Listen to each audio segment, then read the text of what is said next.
to make some money. Tell me, are you really ready? He's still funny. Are you really ready? Are you ready? Be cool at it. Be cool at it. Still be cool at it. Are you really ready? Tell me, are you really ready? Tell me, are you really ready to live in a city? Ifølge på Lille Ligitilla skal vi i dag se på området Mælerstrande. Det er en af de ældste bydele i Prag. Vi har i dag et pålideligt hold, bestående af Emil, Fabian, Mark Kirk, Jack Knudsen og Nikolaj Skovgaard bag. Oh yeah, Kammerat. Jeg selv er Mads. Vi skal i dag se på Nikolaj Kirken, Min kirke. Maria Theil Kirken Det er ikke Marias kirke. og denne ø her, Kamperøen, Thomas Kirken. Og så har vi taget en masse flotte billeder af det bragske liv. Og jeg også selv, fordi vi er kraftigt pæne. Og vi har taget godt vejr med. Ja. Det har godt vejr med til jer alle sammen. Cut!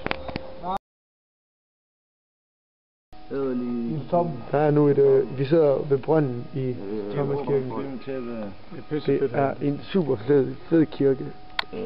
Jeg føler mig gammel af rundt og gik på kirke, og jeg synes det er fedt. Det er det værste. Det er en gotisk kirke, som blev startet i 1285 og blev færdig i 1379.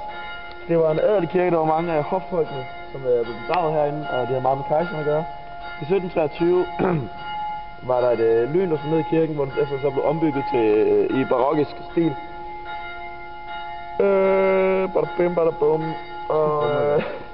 Og det er herinde, hvor den engelsktalende katolske menighed samles. Og Emil, han har hår på hovedet. Super.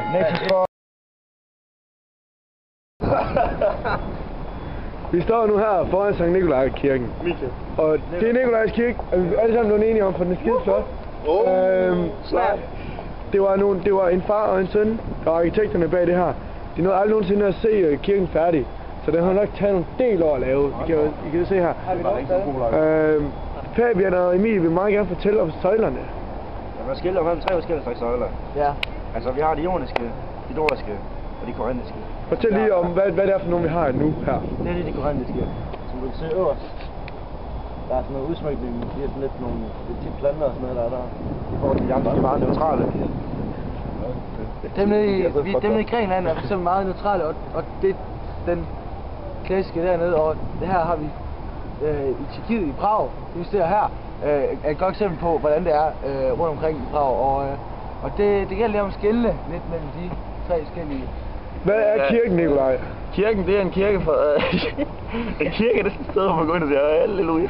Det er jo ikke, hvad er en kirke? Det er en barokisk kirke, godt, som man kan se på grund af det er svaret bygget. Højbarok. Ja, højbarok. Alle kirker de er barokke. Ja. Det kunne de godt lide. De har et spær, jeg kan desværre ikke vise jer det, fordi vi kan ikke komme op på toppen af den. Men der har et svin af et spær, hedder det ikke det? Ja, det gør. De har været noget af tårn. Spir. De har også et spær. Men der er sådan en meget flot plads her faktisk også, som vi kan lige tage en lille runde. Hey, jeg husker den der sondervogn. Dejligt sted. Vi er alle sammen enige om, at vi ikke gider at gå ind og købe, fordi at vi er sikre på, at skolen ikke refunderer pengene. Corona, det er sgu meget dyrt. Ja, 30 danske. Au. Det var 1613, var den færdig, var det ikke sådan? Jo. Det er jo lige på grænsen mellem renæssance og baroktiden, baroktidens start.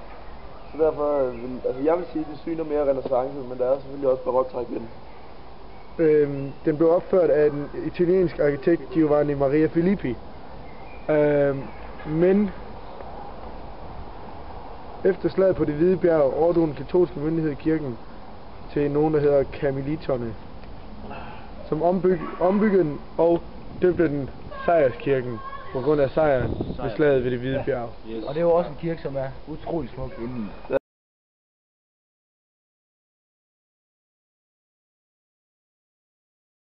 Vi står nu ved Kamperøen, som er en falsk ø, som her i Prag.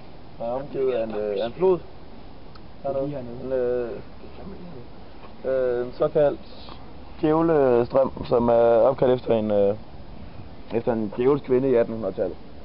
Stedet bliver også kaldt Prags Venedig, fordi folk de sejler rundt i kanoer. I stedet for gondoler? Ja, i stedet for gondoler. Så sejler rundt i kanoer. Jeg vil mere sige, i 1600-tallet var det kendt for sit keramikmarked. Der er utrolig mange, der lufter deres hunde her. Det er et fantastisk sted, hvor man kan... Ingen snor. Men man kan ikke mærke, at man står i Tjekkiets største by. Nej, det er fandme, det er lidt stort. 3 vandmøller. Ja, der er 3 vandmøller, det bliver du også brugt til, fordi der er kraftig strøm. Der er meget stille af en stor by, ja.